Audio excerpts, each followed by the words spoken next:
Hello, today I'm going to talk about all the books that I read in December, so let's get into it. The first two books I read in December I read as part of my Reading Dark Academia book video, so I'm not going to go into detail about my feelings on them, but I'll summarize them and give my rating. So the first book that I read in December is The Starless Sea by Erin Morgenstern. This book follows our main character Zachary, who when he was young saw a door appear in an alleyway, and he didn't open it, but then many years later when he's in grad school, he comes across a book that tells the story of him finding the door, and a lot of stuff happens from there. I gave this book 2.5 stars. After that, I read Bunny by Mona Awad. This book follows our main character Samantha, who's in a grad school writing program. There are all these other girls in her program and they're all best friends and they call each other Bunny, and she cannot stand them. Then one day she gets invited to their smut salon and from there her whole world is going to change. I gave this book 5 stars. I don't know why I did that. Then finally we get into a book that I did not read as part of the video, and that is Big Swiss by Jen Beagin. This book follows our main character Greta, who's working as a sex therapy transcriptionist. Through this work she becomes infatuated with one of the therapist's clients, who she calls Big Swiss. She ends up meeting Big Swiss in real life and then falling in love with her. I liked this book. I wasn't crazy about it.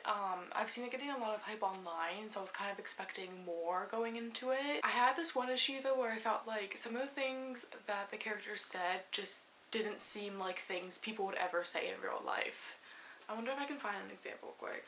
I can't find an example. I spent a couple minutes on that task and then I was over it, so we're not gonna do that. It wasn't like a major issue, I just noticed it a couple times and I was like, that's not something a real person would ever say. Like, a real person wouldn't have time to think of that witty remark in that way. But overall I did enjoy it. I gave it 3 stars. After that I read 3 books for another video that has not come out yet. So again, I'm just gonna summarize the plot and then give my star rating. The first of those books is Yellowface by R.F. Kuang.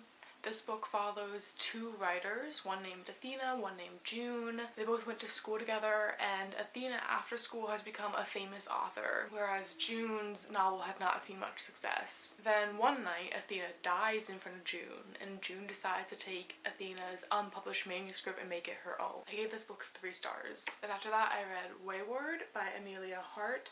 This book follows 3 different women from the same family. One was a witch in the 1600s, one is living in a beautiful estate in the 1950s or 40s, and then another one is escaping from an abusive relationship in the current day. They're all from the same family, and there's all like a twinge of magic in all of them with a connection to the natural world. I gave this book 2.5 stars. Then I read Happy Place by Emily Henry. This book follows 2 people who had been together for like 7 years or 10 years or something like that, and then they broke up. However, their friend group always had a vacation every year, and so they decide to go on this vacation and act like they're still together because they haven't broken the news to their friends yet. I gave this book 3 stars. After that, this one's so random. I picked up Learning to Speak Alzheimer's, a groundbreaking approach for everyone dealing with the disease by Joanne Koenig Kost. This book is all about how to deal with Alzheimer's. I picked this one up because my grandmother has dementia, and I thought that there would be like useful things in here that I could apply to my relationship with her, but there was nothing. There's something about dementia. It was all about Alzheimer's, which you think I would know from the title, but for some reason I still thought there would be like useful tips for dementia, and there isn't really, because Alzheimer's is just a completely different thing. It was still really informative. I feel like I learned a lot about Alzheimer's, so I gave it 3 stars. And the last book that I read in December is Underground America, Narratives of Undocumented Lives, which has been compiled and edited by Peter Orner. This book is essentially, I forget how many, it doesn't say the amount. It's many different oral histories of undocumented immigrants telling their story firsthand, which is an approach that I really like. Like, I think when you hear these stories from people, it's actually very sympathetic.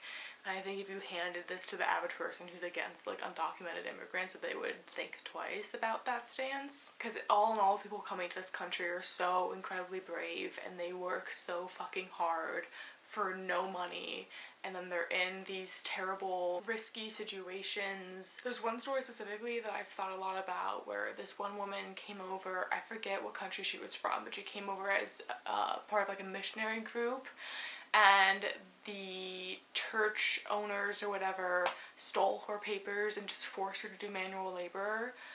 and then her papers expired, but she couldn't leave the country because they were essentially kidnapped her. It's just such crazy stories that really make you think twice about all these disgusting things politicians say about undocumented immigrants. I highly recommend giving this one a read, especially if you're not too educated on the subject, and I give it 4 stars. So there you go. That was a short one because a lot of the books I read were just for videos, so I can't go into that.